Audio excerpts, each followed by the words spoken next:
안녕하세요. 저는 30대이고 서울에 살고 있는 결혼 2년차 맞벌이 부부랍니다.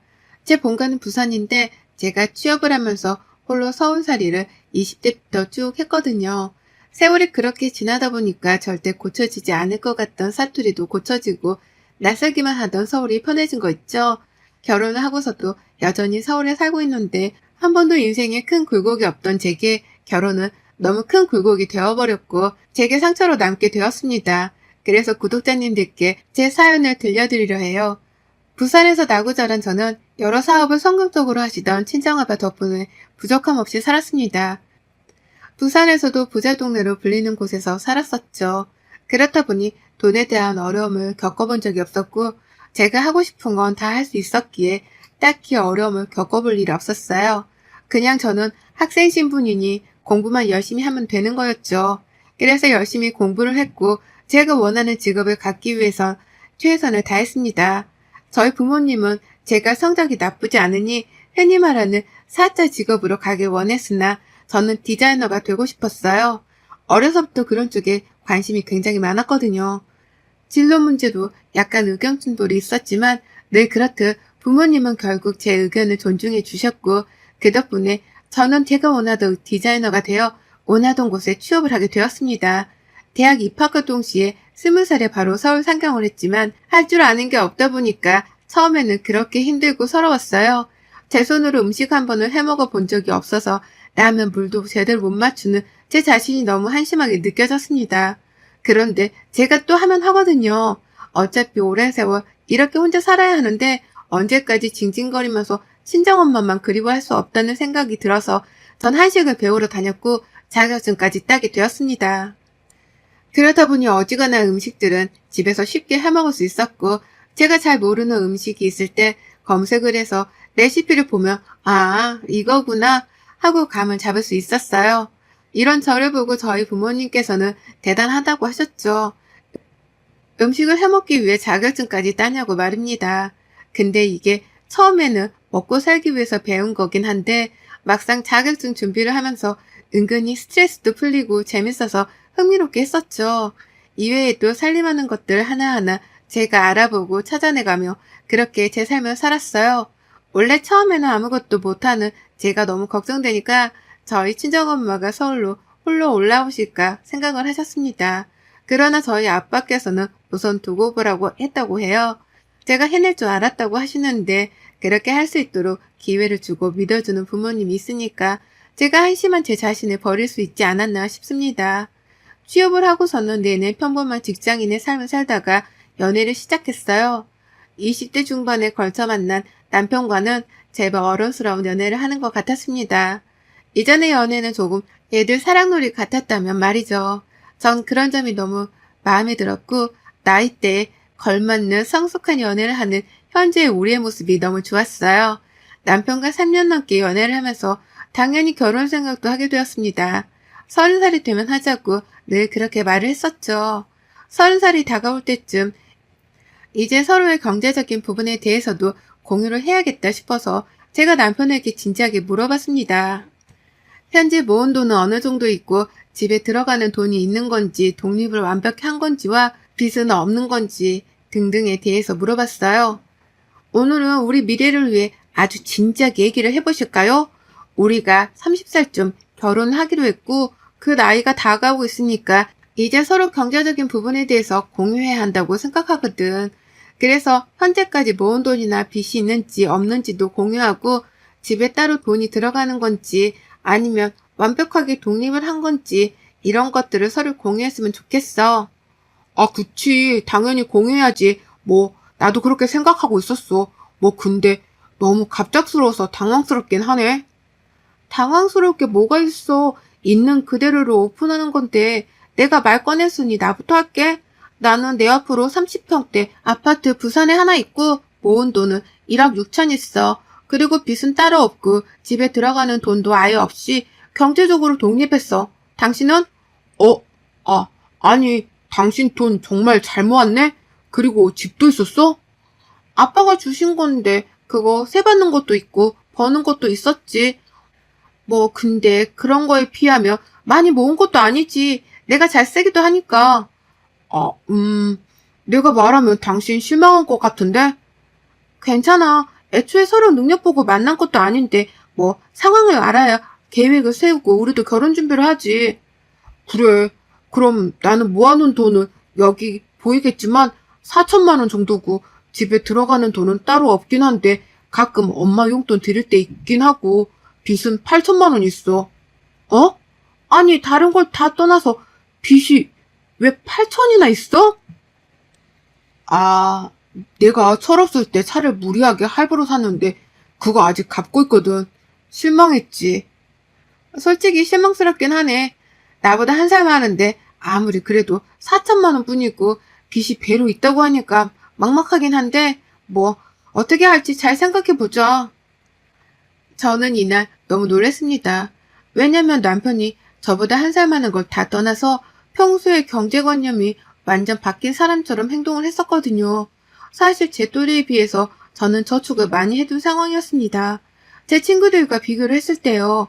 물론 아빠께서 주신 도움도 있고 하니 그럴 수 있지만 그런 걸 떠나서 워낙에 남편이 연애할 때 내내 우리 나이쯤 되면 1억은 돈도 아니다. 당연히 모아야 한다. 늘 이런 식으로 말을 했었기 때문에 제가 한참 부족할 줄 알았습니다. 그래서 남편과 연애를 하면서 더 열심히 저축하려고 노력을 했거든요. 정말 사랑하는 사람인데 혹여나 저를 철없이 느낄까 봐서요. 그러나 이건 완전 다른 결말이었고 당황스러움에 집에 가서도 한참을 생각했습니다. 빚이 8천이면 솔직히 지금 모은 돈이 4천이라고 해도 결국 마이너스 4천만 원이라는 소리인데 이 상황에 결혼을 어떻게 하려고 했을까 싶었어요. 그치만 또 한편으로는 본인이 철없을 때 저지른 실수라고 솔직히 말해주고 갚아나가고 있는 남편에게 쓴소리만을 할 수는 없었습니다. 결국 저는 복잡한 여러 생각을 하고 남편과 대화를 했어요. 내가 그날 얘기하고 생각을 해봤거든. 다 빼고 우선 빚 있는 것부터 빨리 떨궈내. 그럼 오빠는 돈 한 푼 없이 빚 4천만 원이 남는 거야. 그치? 오빠는 빚이 절반으로라도 떨궈져야 부담이 덜하니까 우선 그렇게 하고 결혼 비용이나 이런 걸 최소한으로 준비를 해보자. 그리고 당장 급한 거 아니니 천천히 준비하는 걸로 하고 집은 내가 알아서 할게. 미안해. 내가 너무 능력이 없어서 정말 미안해. 오빠가 능력이 없어서 미안한 게 아니라 난 솔직히 제일 실망한 거 내내 나한테 경제관념 어쩌고 막 그랬으면서 실상은 이랬다는 게 뭔가 날 속인 것 같아서 그게 싫고 그 모습이 실망이었어. 2번 다시 나한테 허세 부리거나 거짓말 같은 건 하지 말아줘. 나 진짜 정말 싫어해. 그래 알겠어 진아야. 고마워 이해해줘서. 결국 남편과 저는 예정했던 것보다 1년 더 뒤에 결혼을 하게 되었습니다. 물론 집은 제가 구했고 식장도 최소한의 비용으로 제가 있는 돈을 다 쓰지 않는 정도로 적당히 결혼하게 되었죠. 그리고 결혼과 동시에 경제권은 제가 갖기로 했어요. 아무래도 남편은 경제관념이 부족해 보였고 불안했습니다. 이때가 남편이 빚이 1,000 얼마 정도 남아있는 상황이었는데 솔직히 대신 갚아줄 수 있었지만 본인이 저지른 일에 대한 책임은 스스로 지는 것이라고 배웠기에 냅뒀어요. 남편이 급여를 받으면 제게 전액을 입금하고 서로 의심의 씨앗이 생기지 않는 게 좋으니 급여를 받은 전액이 찍힌 잔액을 찍어서 보내라고 했습니다. 급여가 오를 수 있고 보너스를 받을 수도 있으니 말이죠. 물론 그런 보너스까지 제가 다 강압적으로 관리를 한 건 아니었으나 이렇게 딱 잡아둬야 습관이 생기겠다 싶었어요. 남편 역시 불만 없이 따라줬고 그렇게 해준 만큼 저 역시 출처를 10원 하나까지 분명하게 밝혔습니다. 각자 급여에서 공동생활비를 제외하고 남은 돈은 어떻게 쓰든 터치하지 않았어요. 대신 남편은 용돈을 빼고 빚 갚는 것 빼고 모으게 했습니다. 저축하는 것도 사람이 습관이 돼야 하는 거지 안 그럼 정말 못하거든요. 그렇게 남편과 문제없이 잘 살았습니다. 물론 아이를 낳지 않았어요. 남편은 정말 사랑했고 이 사람이다 싶어서 결혼한 건 사실이었으나 막상 결혼해서 보니 시무가 걸리기도 했고 남편의 모습을 조금 더 지켜보고 싶었습니다. 애 딸린 이혼녀가 될 바에는 그냥 이혼녀가 되고 싶었거든요. 만약에 상황이 생긴다면 말이죠. 처음에 저희가 결혼했을 때 경제권을 제가 갖고 있다는 걸 알게 된 시모는 굉장히 불편해하며 제가 막 이런 말까지 했습니다. 아니 요즘 세상이 어떤 세상인데 남자 호주머니를 딱 쥐어잡고 살려고 하니 너네 부모님이 그렇게 살았어? 그거 보고 배워서 그런 거냐? 요즘은 각자 관리하지. 너처럼 남편 돈 쥐고 흔들지 않아. 그렇죠. 그럼 서로 편하고 너무 좋겠죠. 저 역시 그걸 바랬어요, 어머님. 그런데 이 사람 경제관념이 너무 부족해서 당장 빚 갚는 것도 더 빨리 갚을 걸 여태 질질 끌었던 거고 모은 돈 하나 없이 저랑 결혼한 거잖아요. 나이가 몇인데 언제까지 그렇게 살겠어요? 당장 힘들어도 저지른 게 있으니 참고 버텨야죠. 그래야 사람답게 살지 않겠어요? 뭐라고? 너 지금 내 아들이 지금은 사람답지 않다는 거냐? 지금 사는 게 사람답게 살지는 못하잖아요. 법만큼 누리지도 못하고 족족 빚 갚고 있는데 본인은 얼마나 힘들겠어요? 전 그걸 말하는 거예요. 이 사람이 어느 정도 습관이 길러져야 저도 믿고 넘겨주죠. 그게 아니면 전 절대 그 사람한테 돈 못 줘요. 어머님, 이건 저희 부부가 합의하에 결정한 거고 어머님이 막 그렇게까지 말씀하실 건 아니세요. 아이고 그래 아주 너 잘났어. 지가 시집 올 때 타 있다 이거지? 물론 그것도 맞지만 그런 걸로 생색낼 거였으면 진작에 냈겠죠. 다만 저희 부부 일에 하나하나 이렇게 말씀하시는 거에 불편하다고 말하는 거예요. 시모는 저를 딱 초장에 잡으려고 했지만 전 더 강하게 말을 했습니다. 어쩌면 말대답으로 보일 수 있을 만큼 따박따박 말을 했던 이유가 남편을 휘어잡는 것도 쉽지 않은데 여기서 제가 시모에게까지 수그리게 되면 답이 없다 싶었어요. 시모가 경제권을 제가 갖고 있는 게 싫은 이유는 딱 하나거든요. 남편이 가끔 주던 용돈을 아예 못 받게 된 것 때문에 제게 막 뭐라고 하는 거였는데 전 그걸 알기에 더 강하게 나갔습니다. 무슨 전장터도 아니고 시모와 남편을 휘어잡느라 결혼 생활이 그닥 즐겁지는 않았어요. 뭔가 기빨리기도 하고 정신도 없었습니다.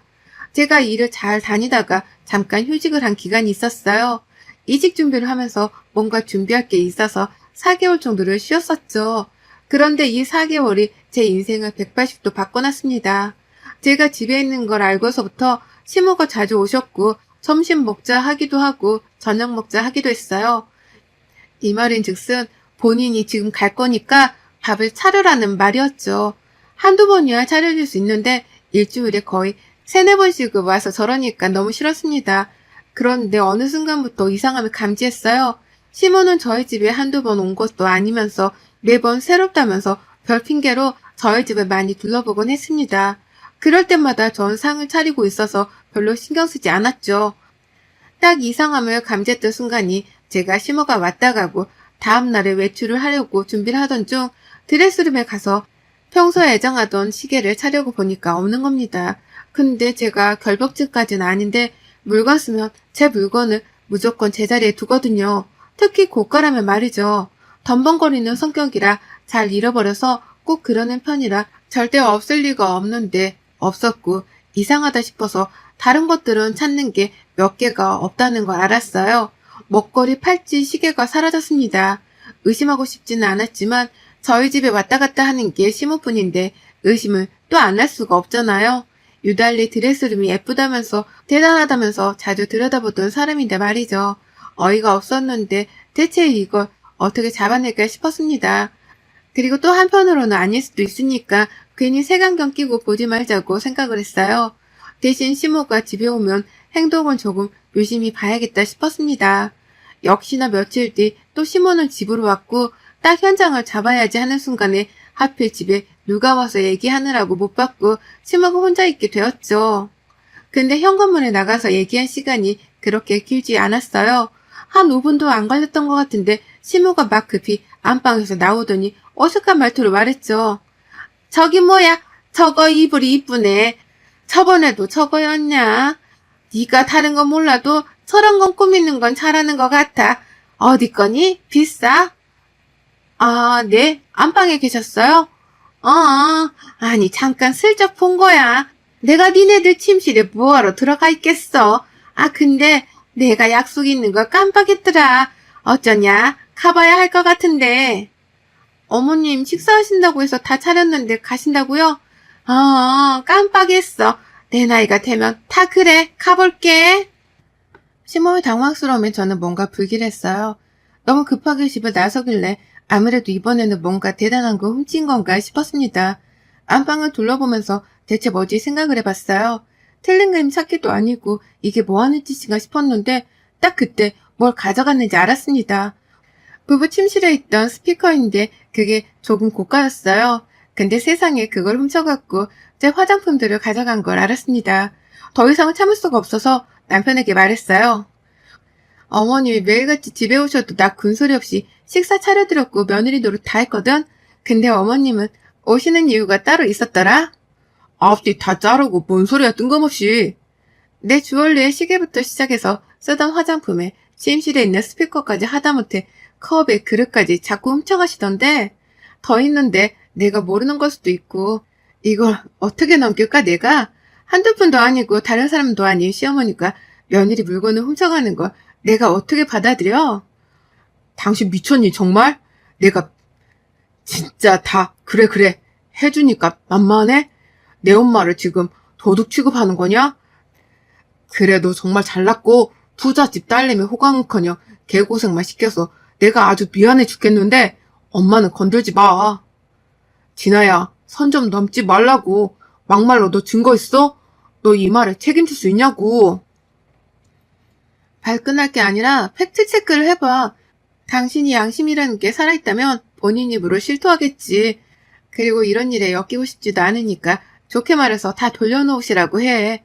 내가 참을 수 있는 건 딱 여기까지야. 전 이날 남편과 대판 싸웠습니다. 물론 남편 입장에서는 믿고 싶지 않겠죠. 본인 엄마가 도둑질을 했다는 사실을요. 그러나 팩트인 걸 어쩌겠어요. 분명 남편은 시모에게 전화를 할 거고 시모는 방방 뛰면서 난리를 치겠죠. 그치만 남편 말대로 증거 하나 없으니 저는 그 증거를 잡아야 했어요. 어떻게 잡을까 고민하다 쉬운 길로 가기로 했습니다. 집안 곳곳에 소형 카메라와 녹음기를 뒀어요. 소리도 영상도 한 번에 잡을 수 있도록 말이죠. 소형 카메라 중에 녹음이 가능한 곳도 있다는데 아무래도 용량 문제가 있더라고요. 그래서 이중으로 아주 철저하게 준비를 했습니다. 전 그렇게 사각지대 하나 없이 다 설치를 해둔 후 기다렸어요. 그런데 시모 도둑질을 잡으려고 설치한 건데 남편까지 잡아버린 거 있죠? 진짜 생각도 못했는데 주제도 모르고 이놈이 바람을 피고 있던 겁니다. 와, 정말 이건 예상에도 없던 일인데 이렇게 된 거 2마리 토끼를 한꺼번에 잡고 아주 몰살시켜야겠다는 생각을 했어요. 제가 집에 없으니 상간녀와 스피커로 아주 당당하게 통화하는 그 목소리가 녹음이 되어 제가 알게 되었죠. 그래서 전 친정에 일이 생겼다는 핑계로 부산에 일주일 정도 있다 와야 한다고 아예 자리를 깔아줬어요. 그러자 시모는 본인은 도둑 취급하고 어딜 도망가냐고 방방 뛰었지만 제가 아주 급한 척 부산 다녀와서 얘기를 하자고 하고 말았습니다. 그렇게 전 일주일간 정말 친정집에 갔고 모든 사실을 친정 부모님께 말씀드리고 친정아빠 지인 중 변호인이 계셔서 도움을 받기로 했죠. 딱 그렇게 일주일 지내고 가봤더니 시모는 낮에 와서 정신없이 도둑질하고 있고 남편 놈은 아예 상간녀를 집에 데려와서 살림까지 차려놨더라고요. 전 이 영상을 변호사분께 바로 넘겼고 바로 상간소송, 이혼소송과 더불어 시모를 절도죄로 고소했습니다. 마지막으로 끝내기 직전에 살던 집 TV에 도둑질하는 장면과 바람피는 모습들이 담긴 영상을 제가 손수 재능 낭비해서 영상으로 만들었거든요. 그걸 틀어두고 시모와 남편에게 보여줬습니다. 그리고 말했죠. 어디서 거지 같은 개념 없는 놈 사랑이랍시고 받아줬더니 애미는 또 도둑년이네. 이래서 끼리끼리 논다는 말이 있는 거야. 진짜 저것 좀 봐. 하다못해 냉장고에 있는 마스크팩까지 훔치셨어요, 어머님. 저게 얼마나 한다고. 진짜 지질이 궁상이다. 야, 민수야. 네 애미 마스크팩 하나 좀 사드려라. 오죽 갖고 싶었으면 며느리 집 냉장고를 털어서 팩까지 훔쳐가냐? 너 지금 뭐라고 했어, 도둑년? 나한테 한 소리야? 이게 위아래도 없나? 저 영상 조작한 거지? 난 절대 훔친 적 없어. 어디서 모함을 하고 있어? 엄마 조용히 해. 뭘 조용히 해? 지가 돈 좀 있으면 다야? 사람을 도둑 취급하고 개무시하고 내가 미치지 않고서야 뭐가 부족해서 며느리 물건을 훔치겠냐? 이 정도면 뻔뻔한 게 아니라 머리에 문제 있는 거 아니세요? 본인이 뭔 짓을 하고 다니는지 기억을 못하는 거 아닌가? 대박, 조작이래. 김숙희 씨, 정신 똑바로 차리고 사세요. 그 나이 쳐드시고 도둑질 웬 말이야. 어우, 나 범죄자 가까이에서 처음 봐서 너무 신기하네.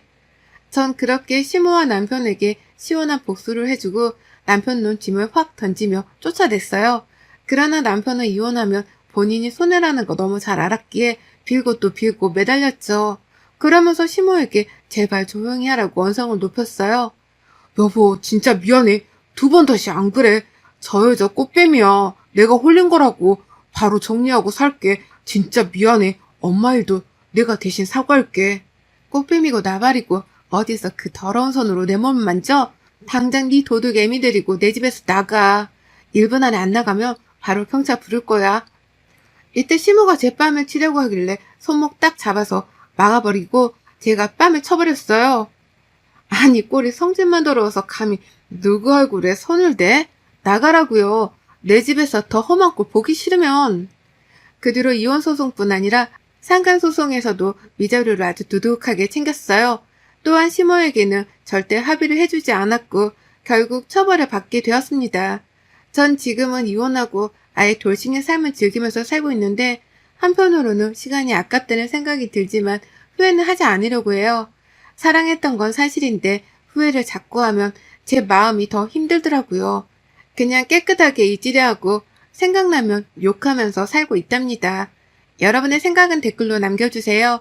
오늘도 시청해주셔서 정말 감사합니다.